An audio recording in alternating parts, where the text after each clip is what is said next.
Still with the story, Israel says it will allow foreign nationals back in the country if they had received permission from the government before today. The Population and Immigration Authority saying preference will be given to Israeli nationals returning from abroad ahead of the elections in 2 weeks' time. Our Emily Rose was at the airport earlier and filed this report.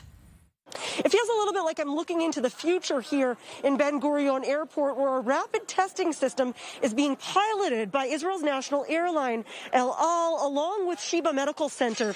You can see here that this test is being done on a passenger who's about to board. He has to sit afterwards and wait for 15 minutes, just 15 minutes.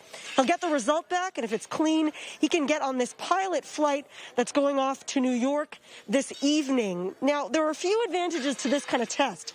It tests for the coronavirus protein, so it can actually catch a lot of those menacing strands that we're seeing across the world.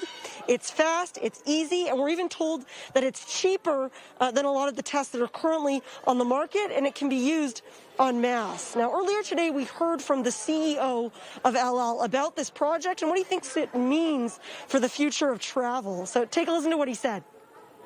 Very excited to be part of what we call extra care, which is a new concept of flying, which involves 2 out of 3 layers of checking.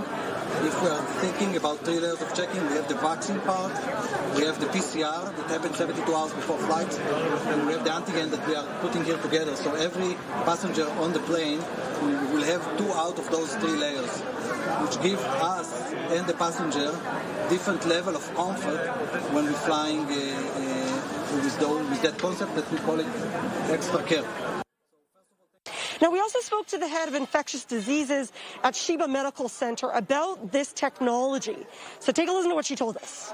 The antigen test is a rapid test, meaning that you get a result within 15 minutes. It's like a pregnancy test. And what it looks for is for the antigen, for the protein, not for the DNA or the RNA of the virus, but actually for the protein. And that means that you already have a virus which is reproducing. And that would mean that this person is probably infectious. So this is a really good correlate for knowing if the person is infectious or not. And that update from our Emily Rose at Ben Gurion Airport earlier in the day. Right now, we're taking a very short break, but when we get back,